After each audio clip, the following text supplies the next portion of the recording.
سرت معيون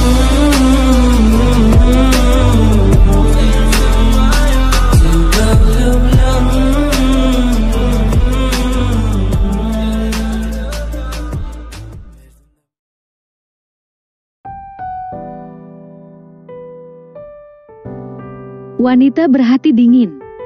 Sonia mondar-mandir di depan kamar ICU. Dia sangat khawatir karena sudah beberapa jam dokter yang memeriksa Brian, putra semata wayangnya belum juga keluar dan memberikan informasi apapun padanya, dan itu membuat pikirannya tidak bisa berfungsi dengan baik. Aku tidak akan bisa memaafkan diriku kalau terjadi sesuatu pada putraku. Dia milikku satu-satunya yang paling berharga. Sonia menarik nafas berat memikirkan hal itu. Sebagai single parent, Sonia sangat menyayangi putranya, berbagai mainan mewah dan mahal dibelikannya, dan juga menyediakan 2 orang pengasuh yang selalu setia menemani hari hatinya. Brian adalah anak yang dilahirkannya tanpa seorang suami. Dulu suaminya meninggalkannya pada saat usia kehamilannya 2 bulan, dan lebih memilih menikah dengan wanita yang dicintainya. Ingatan Sonia bergulir ke beberapa tahun yang lalu. Pernikahan Sonia dan Alex memang awalnya hanyalah keinginan orang tua dengan alasan bisnis dan mengembangkan perusahaan keluarga masing-masing. Orang tua Sonia dan Alex sengaja mengatur perjodohan itu untuk mewujudkan kepentingan mereka. Awalnya Alex sudah menolak untuk menikah dengannya, tapi entah mengapa pada akhirnya menerima pernikahan itu, walau Sonia pun tidak pernah menyetujuinya. Sonia dan Alex sama sekali tidak saling mengenal sebelum perjodohan itu. Sonia dan Alex bahkan sepakat untuk menentang perjodohan itu, sampai akhirnya mereka mendapat ancaman dari keluarga masing-masing, terutama Alex yang akhirnya meminta dan memohon agar Sonia mau menikah dengannya. Alex tidak punya pilihan lain, kecuali mengikuti keinginan papanya yang mengancam akan mencoretnya sebagai salah satu pewaris harta mereka dan mengancam akan membuat kehidupan Alena, seseorang yang sangat dicintai oleh Alex, berantakan dan penuh dengan masalah. Pesta pernikahan pun berlangsung sangat meriah, karena keluarga Sonia dan juga keluarga Alex adalah pengusaha besar yang memiliki banyak mitra usaha di mana-mana, sehingga pernikahan itu lebih kepada kepentingan bisnis dan ajang pamer kekayaan daripada memikirkan perasaan anak-anaknya yang tidak bahagia. Karena tidak saling mengenal dekat sampai pernikahan, saat malam pertama pun Sonia enggan untuk melayani Alex yang juga enggan untuk menyentuhnya. Hubungan mereka berjalan tidak sesuai dengan yang diharapkan oleh orang tua mereka. Setiap hari mereka selalu bertengkar dan berdebat karena sesuatu yang sepele dan tidak penting. Sonia yang sejak awal adalah wanita karir tidak mau menurut dan mendengar permintaan Alex yang memintanya untuk berhenti bekerja. Bukan hanya itu yang membuat Sonia tidak menyukai Alex, tapi karena terang-terangan mengakui kalau dia tidak pernah akan mencintainya karena sudah mencintai wanita yang merupakan cinta pertamanya. Alex bahkan memperkenalkan Alena sebagai wanita yang dicintainya pada Sonia dan berencana untuk menikahinya. Alex bahkan tidak segan membawa Alena untuk tinggal di rumah mereka dan berbuat sesuka hatinya tanpa memperdulikan keberadaan Sonia. Sonia yang memang tidak mencintai Alex pun tidak ambil pusing. Bahkan dia meminta Alex untuk menceraikannya, tapi Alex menolak karena itu akan membuat kedua keluarga mereka ribut dan mengusik hubungannya dengan Alena. Alex dan Sonia kemudian membuat perjanjian bahwa mereka akan bercerai setelah 1 tahun pernikahan mereka, dan sementara menunggu waktu itu, Alex akan melangsungkan pernikahan dengan Alena secepatnya. Perselingkuhan Alex dan Alena akhirnya diketahui oleh keluarga Alex dan membuat situasi memanas.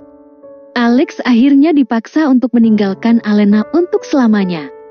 Malam itu, Alex mabuk karena frustasi tidak mendapat restu dari keluarganya untuk menikahi Alena.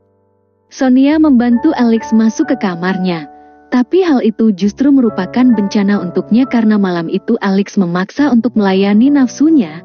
Dalam pandangannya, Sonia adalah Alena, wanita yang sangat dicintainya, sehingga tidak peduli apapun saat Sonia merontak dan berusaha untuk melepaskan diri.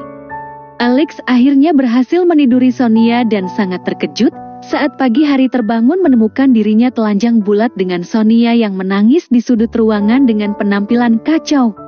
Sonia segera berdiri dan memukul Alex dengan benda-benda yang ada di kamar. Bukankah kau sudah berjanji tidak akan melakukan hal ini, tapi mengapa kau tega melakukan ini? Apa yang sedang kau rencanakan? Cecar Sonia sambil terus memukuli Alex. Aku tidak tahu apa yang sudah terjadi semalam, karena aku mabuk dan tidak ingat telah melakukan ini padamu. Jadi tolong maafkan aku. Kau telah menodaiku, dan dengan mudahnya kau minta maaf. Apa kau tidak pernah berpikir bagaimana perasaanku? Bagaimana kalau perbuatanmu ini membuatku hamil? Lagi pula, kita memang berstatus suami istri, jadi apa salahnya jika aku mengambil hakku? Kata Alex membela diri, dan tidak mau mengaku salah. Tapi kita sudah sepakat kalau setelah setahun pernikahan ini, kita akan bercerai dan kau pun sudah berjanji tidak akan menuntut untuk melakukan hubungan intim. Tenang saja, kau tidak mungkin hamil, kita baru melakukannya sekali. Tapi bagaimana kalau aku sampai hamil? Aku tidak mau hamil anakmu, aku tidak mencintaimu. Kau pikir aku mencintaimu? Aku tidak akan pernah mencintaimu karena aku sudah mencintai Alena, dan kalau kau hamil, gugurkan saja, karena sampai dengan kapanpun aku tidak akan bertanggung jawab dan mengakui anak itu sebagai anakku. Alex mengatakan semua itu dengan tegas sebelum pergi, dan tidak pernah kembali lagi ke rumah yang mereka tempati bersama. Dan sesuatu yang buruk pun terjadi. Sonia benar-benar hamil setelah peristiwa malam itu. Dia bermaksud untuk memberitahu Alex.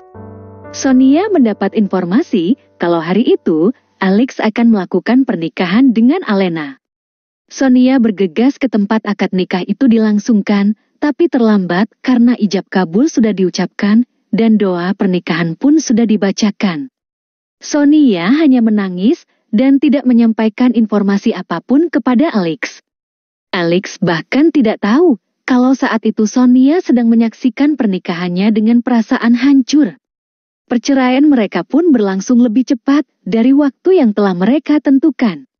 Sonia sendiri yang mengusahakan perceraian itu secepatnya karena tidak ingin Alex tahu kalau dia sedang hamil.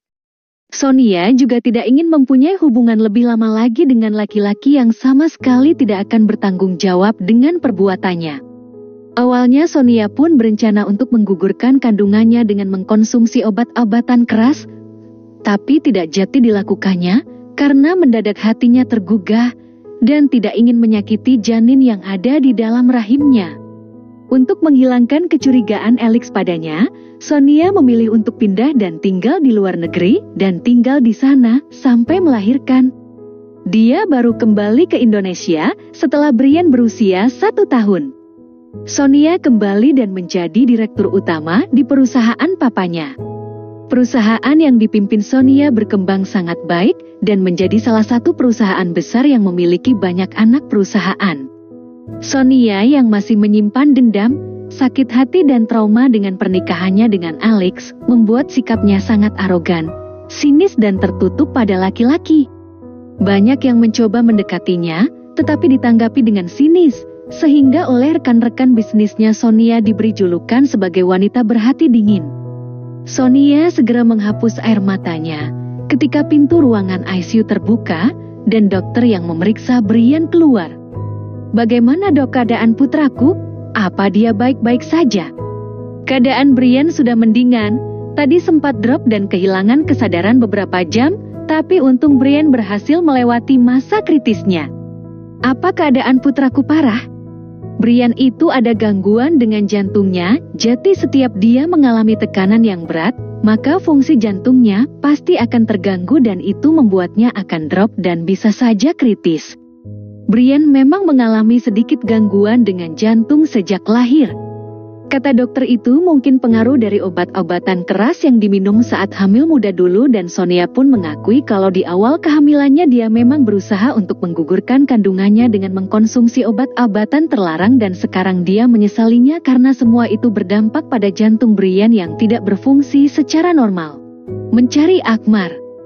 Sonia kemudian menemui Brian yang sudah dipindahkan ke ruang rawat. Sonia segera mencium kening putra kesayangannya dan berusaha untuk tidak menunjukkan kesedihannya. Dia tidak ingin membuat Brian curiga kalau memiliki penyakit yang cukup parah, karena selama ini Sonia memang tidak pernah memberitahu perihal penyakit jantung yang dideritanya.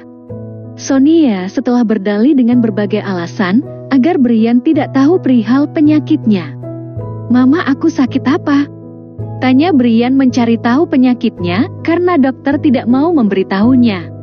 "Kau baik-baik saja sayang, tadi itu kau hanya terkejut karena hampir tertabrak oleh mobil dan itu membuat nafasmu sedikit sesak," ucap Sonia setenang mungkin agar putranya tidak curiga.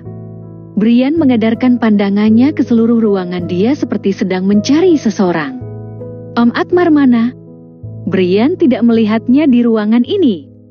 Ada apa dengan anak ini? Bahkan saat baru sadar begini, langsung mencari laki-laki itu. Sonia mengungkapkan keheranan itu dalam hati. "Om Akmar tidak ada sayang, bukankah Mama sudah bilang kalau Om Akmar tidak bekerja di perusahaan Mama, jadi tidak mungkin bisa menemanimu sepanjang hari. Kenapa Mama tidak mencarinya padahal aku ingin sekali bertemu dan bermain dengan Om Akmar? Kau bisa bermain dengan banyak orang, kenapa harus memaksakan dengan Om Akmar? Kalau Mama tidak bisa mencari Om Akmar dan membawanya ke sini, maka Brian tidak mau lagi sekolah." Kata-kata bernada ancaman yang diucapkan Brian itu tentu saja langsung membuat perasaan Sonia teriritasi. "Kenapa kau menjadi anak yang nakal dan tidak mau mendengarkan Mama lagi?" Protes Sonia terhadap sikap Brian yang lebih mementingkan orang lain dibandingkan dirinya. Brian hanya mau Om Akmar. Kalau Mama tidak mau mewujudkannya, maka Brian yang akan mencari sendiri.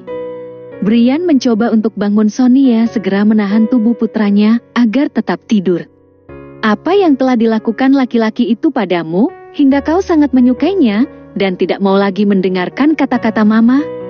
Kemarahan jelas terdengar dari kata-kata Sonia Tang tidak terima putranya membantah kata-katanya.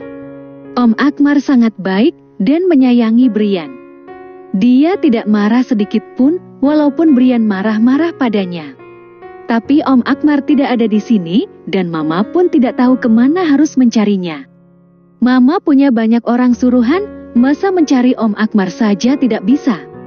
Sonia masih ingin membantah kata-kata putranya, tapi dokter yang memeriksa Brian masuk dan memeriksa keadaannya lagi. "Saat ini, kondisi putra Anda masih belum stabil, jadi sebaiknya turuti saja apa yang dimintanya," kata dokter itu membuat Sonia menjadi dilema. Tapi yang dimintanya itu tidak masuk akal, dia bahkan baru mengenal laki-laki itu sehari, tapi sudah sangat menyukainya bahkan seperti terobsesi pada laki-laki itu. Jawab Sonia menjelaskan tentang keinginan Brian yang menurutnya berlebihan. Mungkin karena sejak kecil Brian tidak punya papa, jadi dia merasa nyaman dengan laki-laki yang bernama Akmar itu. Jadi apa salahnya jika mencari laki-laki itu dan membawanya untuk menemaninya? Mungkin saja laki-laki itu akan membantunya melewati masa-masa sulit ini dan kemungkinan juga akan membantu putramu dalam penyembuhan penyakitnya ini. Dokter itu menjelaskan panjang lebar dan mau tidak mau Sonia pun membenarkan apa yang dikatakan oleh dokter yang sudah menangani Brian sejak kecil sampai sekarang. "Jadi aku harus mencari laki-laki itu?" Pertanyaan yang diajukan oleh Sonia tentu saja bertentangan dengan hatinya. Apa salahnya kalau itu untuk kebahagiaan putramu? Apa kau siap untuk kehilangan Brian kalau kau tidak mau memenuhi permintaannya? Sonia menggeleng sambil berpikir, mengapa Akmar bisa mempengaruhi putranya sedemikian dalamnya. Sonia akhirnya mengalah dan memilih untuk mencari Akmar dan memenuhi keinginan Brian. "Baiklah, Mama akan mencari Om Akmar untukmu, tapi itu tidak mudah dan Mama butuh waktu. Jadi selama waktu pencarian itu, Mama harap kau tidak nakal dan merepotkan dokter," ujar Sonia memberikan sedikit penekanan pada ucapannya. "Iya, Brian janji, tapi Mama tidak bohong kan? Mama akan mencari Om Akmar kan?" Brian menegaskan pertanyaan itu pada mamanya. "Apa Mama pernah bohong padamu selama ini?" Brian menggeleng. Selama ini, mamanya memang tidak pernah berbohong ketika menjanjikan sesuatu termasuk mainan yang mahal dan limited edition sekalipun. "Sekarang kau istirahatlah dan Mama akan menyuruh orang untuk mencari Om Akmar." Sonia kemudian keluar dari ruang rawat Brian. Dia menghubungi anak buahnya dan memerintahkan untuk mencari Akmar dan membawanya ke rumah sakit. Anak buah Sonia bergerak cepat dan mencari informasi tentang Akmar. Mereka tahu kalau Akmar pernah bekerja sebagai office boy di kantor bosnya. Mereka juga tahu kalau yang membawa Akmar untuk mendaftar pekerjaan di perusahaan itu adalah Firman. Mereka segera menemui Firman dan berbicara serius dengannya. "Apa kau mengenal Akmar?" tanya orang-orang suruhan Sonia, to the point. "Iya, Akmar itu adalah sahabatku," jawab Firman sedikit ragu. "Kau tahu sekarang Akmar di mana?" tanya orang-orang itu lagi, membuat Firman makin gugup. Firman tidak langsung menjawab, tetapi melihat orang-orang yang sedang bertanya padanya, sejujurnya dalam hatinya terbersit sedikit keraguan untuk menjawab perihal Akmar. Dia berpikir orang-orang itu mempunyai maksud yang jahat pada Akmar. "Tapi kalian siapa dan apa urusannya mencari Akmar?" "Ini atas perintah Ibu Sonia, pemilik perusahaan ini. Kalau kau masih ingin bekerja dengan nyaman di kantor ini, maka tidak usah banyak bertanya, cukup menjawab pertanyaan yang kami berikan." Firman akhirnya tidak bersikeras lagi saat mendengar nama bosnya. Bagaimanapun dia tidak ingin dipecat dari perusahaan ini, seperti yang sedang dialami Akmar. "Akmar memang sahabatku, tapi hari ini dia dipecat dan dia sudah pergi, tapi tidak mengatakan akan kemana." "Apa kau punya nomor handphone Akmar?" "Akmar tidak punya handphone lagi, handphonenya dijual untuk bertahan hidup." "Atau kau mungkin tahu tempat yang kemungkinan didatangi Akmar?" Firman berpikir sejenak, dan dia ingat dengan Ustadz Bagas dan yakin kalau Akmar ke rumahnya. "Ustadz Bagas, Akmar pasti ada di sana." Orang-orang suruhan Sonia segera mencari Akmar ke rumah Ustadz Bagas. Seperti yang dikatakan Firman, mereka bergerak dengan cepat karena tidak ingin kehilangan jejak Akmar lagi. Akmar sudah bersiap untuk pergi. Dia sudah memasukkan beberapa bajunya ke dalam tas ransel yang dia beli dari hasil menjual kopernya. "Apa kau yakin akan pulang kampung dan tidak berusaha dulu di sini?" Ustadz Bagas masih berusaha untuk membujuk Akmar agar tidak pulang kampung karena di hatinya timbul rasa kasihan melihat Akmar yang nasibnya terlunta-lunta dan dirundung berbagai masalah. "Sepertinya aku memang harus pulang dulu untuk menenangkan diri di kampung, dan nanti kalau pikiranku sudah tenang, aku pasti akan kembali lagi ke sini dan memulai perjuanganku lagi." "Baiklah, kalau itu sudah menjadi keputusanmu, aku akan mendukung apapun yang kau pilih, tapi satu hal yang harus kau ingat, kalau pintu rumah ini selalu terbuka untukmu." "Tentu saja Ustadz, ini adalah tempat pertama yang kudatangi kalau kembali dari kampung." Akmar kemudian merangkul Ustadz Bagas yang menepuk bahunya dan memberinya dukungan hingga membuat perasaannya lebih tenang. "Hati-hati di jalan dan ingatlah seberat apapun masalahmu, kau tidak boleh melupakan Allah Subhanahu wa Ta'ala dan mintalah pertolongan padanya." "Tentu saja Ustadz." Akmar kemudian pergi dengan ojek yang sudah menunggunya. Dia masih sempat melambaikan tangan pada sebelum akhirnya hilang dari pandangan Ustadz Bagas. Pulang kampung. Ustadz Bagas baru saja menutup pintu dan baru melangkah beberapa langkah saat pintu terdengar ada yang mengetuk. Ustadz Bagas buru-buru untuk membuka pintu karena mengira yang datang adalah Akmar yang mungkin melupakan sesuatu. "Ada apa Akmar? Apa kau melupakan sesuatu?"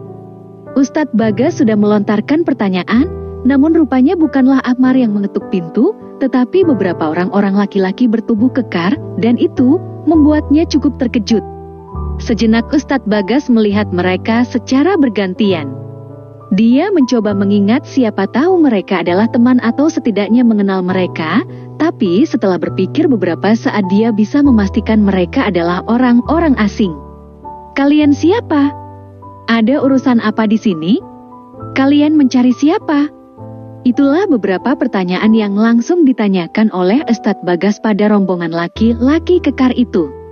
"Kami ingin bertemu dengan Akmar, dan menurut informasi yang kami terima Akmar ada di rumah ini. Jadi tolong panggilkan dia dan bilang kalau bos kami ingin bertemu dengannya." "Siapa bos kalian? Dan ada urusan apa mencari Akmar?" Bagas bukannya menjawab, malah menanyakan hal lebih lanjut pada laki-laki kekar itu. "Bukan kewajiban kami untuk menjelaskan, sekarang panggilkan Akmar, karena kami hanya akan bicara dengannya. Akmar memang ada di sini, tapi itu beberapa menit yang lalu. Sekarang dia sudah pergi dan mungkin tidak akan kembali ke sini, jadi silakan kalian pergi. Jawaban Ustadz Bagas membuat orang-orang itu terkejut. Pergi kemana? Tanya laki-laki itu tampak resah. Aku tidak mengenal kalian dan tampang kalian seperti penjahat, jadi aku tidak akan memberitahu kemana Akmar, karena mungkin saja kalian akan mencelakainya. Jangan mempersulit pekerjaan kami ini hanya menjalankan tugas dari bos kami. Bos kami ingin bertemu Akmar dan membicarakan sesuatu, jadi kami harus membawa Akmar untuk bertemu dengannya. Tapi Akmar tidak ada di sini, kalau kalian tidak percaya, silakan periksa ke dalam, pasti tidak akan menemukan Akmar. Tolonglah, jangan buat keadaan kami menjadi sulit. Katakan saja Akmar kemana nanti kami akan mencarinya dan Ustadz tidak perlu merasa takut, karena kami tidak akan menyakiti Akmar. Apa jaminannya kalau kalian tidak akan mencelakai Akmar? Salah seorang dari laki-laki kekar itu kemudian mengeluarkan sebuah kartu nama. Ustadz Bagas melihat kartu nama itu dan dapat membaca sebuah nama dan dengan jabatan sebagai pemilik perusahaan. Akmar sempat bekerja di perusahaan ini, tapi dia dipecat dan sekarang bos kami ingin bertemu dengannya lagi. Jadi tolong permudah jalan kami, setidaknya beritahu kemana Akmar pergi. Apa Akmar akan diberi pekerjaan kembali? Bagas tentu saja bertanya penuh dengan rasa penasaran. Mungkin saja Aka seperti itu, tapi sekali lagi itu semua adalah keputusan dari bos kami. Ustadz Bagas melihat lagi laki-laki bertubuh kekar itu. Memang tidak tampak maksud jahat pada orang-orang itu, dan itu membuatnya berpikir untuk memberitahu saja kemana Akmar pergi. Baiklah, saya akan memberitahu kemana Akmar pergi, tapi saya pegang kata-kata kalian, kalau tidak akan menyakiti Akmar. Orang-orang itu mengangguk. Akmar pulang kampung karena ingin menjenguk ibunya yang sedang sakit, jadi kalau kalian ingin menemukannya silakan datang ke kampungnya. Ustadz tahu di mana kampung Akmar? Saya hanya tahu nama kampungnya, tapi alamat lengkapnya saya tidak tahu, jadi kalian harus berusaha sendiri. Baiklah, sekarang kasih tahu di mana kampung Akmar, nanti kami akan mencari tahu keberadaannya. Ustadz Bagas kemudian memberitahu nama kampung Akmar. Orang-orang itu kemudian pergi dengan terburu-buru, mereka tidak ingin membuang waktu dan harus segera menemukan Akmar, kalau tidak ingin mendapat masalah dengan bos mereka. Setelah menempuh beberapa jam perjalanan, Akmar akhirnya sampai juga di kampung halamannya. Rasa rindu sudah sangat membuncah di dadanya, rindu pada kampungnya, rindu pada teman-temannya dan yang paling utama, tentunya rindu pada ibunya yang sedang sakit. Rumah Akmar bukanlah di pinggir jalan, tapi masuk melalui gang kecil dan sempit. Akmar melangkah memasuki gang kecil dan sempit itu, tapi dia merasa heran melihat orang-orang yang merupakan tetangganya yang dulu sangat ramah padanya sepertinya berubah dan menatapnya penuh dengan pandangan yang sulit diartikan. Ada apa ini? Kenapa orang-orang ini seperti tidak ramah kepadaku? Mereka memandangku seolah aku ini adalah penjahat yang patut untuk dicurigai. Itulah kata-kata dan pertanyaan yang diucapkan Akmar dalam hatinya sambil melihat orang-orang yang terus menatapnya dengan tatapan penuh arti. Akmar sampai di rumahnya yang kecil dan sederhana, dia segera mengucapkan salam beberapa kali sambil mengetuk pintu. Setelah cukup lama nanti pintu rumah itu akhirnya terbuka dan dia melihat ibunya yang sangat dirindukannya sudah berdiri dengan tatapan yang sama dengan orang-orang yang menatapnya seperti penuh dengan kebencian dan kemarahan. Assalamualaikum Ibu, apa kabar? Bagaimana kabar Ibu sekarang? Bagaimana penyakit Ibu? Apakah sudah sembuh?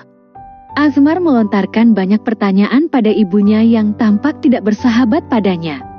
Untuk apa lagi kau datang ke kampung ini? Kau sudah bikin malu ibu dan sudah bikin malu keluarga kita dengan perbuatanmu yang sangat jahat dan mencoreng nama baik keluarga. Akmar belum mengerti arah pembicaraan ibunya, perasaannya masih heran melihat penyambutan yang dilakukan ibunya. Dia berharap akan disambut dengan penuh sukacita karena baru kali ini pulang, tapi ternyata harapannya tidaklah seperti yang diharapkannya. Ibu menyambutnya penuh kemarahan dan langsung memaki-makinya tanpa tahu kesalahannya. Kenapa ibu marah pada Akmar? Apa kesalahan Akmar sehingga ibu tega mengatakan hal buruk seperti itu? Apa ibu tidak merindukan anak ibu ini? Kau tidak pantas dirindukan. Kau adalah anak durhaka dan telah membuat malu ibu. Apa yang kau lakukan pada istrimu itu tidak bisa dimaafkan. Sifatmu seperti binatang dan ibu malu mempunyai anak sepertimu. Semua orang di kampung ini membicarakan keburukanmu. Akmar kini mengerti mengapa orang-orang itu memandangnya penuh kebencian. Ternyata ini karena berita yang sudah viral di televisi. Akmar tidak menyangka berita bohong itu sudah menyebar luas di kampungnya dan sekarang tidak seorang pun yang akan percaya padanya, walaupun dia berkeras mengatakan itu adalah fitnah. Dan ibu percaya kalau Akmar bisa melakukan semua yang diberitakan di televisi itu? Ibu mengenali Akmar dari kecil sampai dewasa. Apa Akmar pernah melakukan perbuatan yang jahat dan menyakiti orang lain? Tanya Akmar dengan mata berkaca-kaca menahan perasaan hatinya yang terasa sangat sakit. Kekayaan bisa membuat orang lupa diri dan gelap mata, dan itu yang sudah terjadi padamu. Akmar tidak peduli bila semua orang membenci Akmar, tapi kalau ibu juga ikut membenci Akmar, itu sangat menyedihkan karena ibu yang paling tahu Akmar, tapi juga percaya pada berita bohong itu. Ibu Akmar terdiam, tapi raut muka marahnya belum berhenti. Ibu, Akmar tidak berubah. Akmar masih ingat ajaran-ajaran agama yang ibu ajarkan padaku. Akmar masih memegang teguh agama Akmar. Akmar berusaha menjelaskan pada ibunya kalau berita itu adalah fitnah, tapi ibunya terlanjur benci dan tidak mau mendengarkan penjelasannya. Pergilah dari kampung ini dan jangan pernah kembali. Lupakan kalau kau punya ibu di kampung ini, dan ibu pun akan melupakan punya anak bernama Akmar. Ibu tidak bisa memaafkan kesalahanmu Jati. Sekarang antara kau dan ibu tidak ada lagi hubungan. Jati tidak perlu menjelaskan pada ibu. Jangan bicara seperti itu, Bu. Biarkan saja ibu dengan penyakit ini. Lebih baik ibu mati daripada harus mempunyai anak sepertimu, kata ibu Akmar dengan tegas, lalu menutup pintu dengan keras dan membuat Akmar terpaku di tempatnya. Akmar tidak bisa lagi berkata-kata, selain hanya menangis. Hatinya hancur mendengar kata-kata ibunya. Akmar yang sebelumnya punya harapan tinggi untuk hidup bahagia bersama ibunya, ternyata harus kecewa karena wanita yang sangat dihormati dan disayanginya itu tidak percaya padanya dan malah menyuruhnya pergi untuk selamanya. Akmar kemudian meninggalkan rumahnya. Dia melangkah tak tentu arah, hatinya bingung, galau, sedih dan kecewa bercampur jadi satu. Entah kemana dia akan pergi setelah penolakan yang dilakukan oleh semua orang di kampungnya.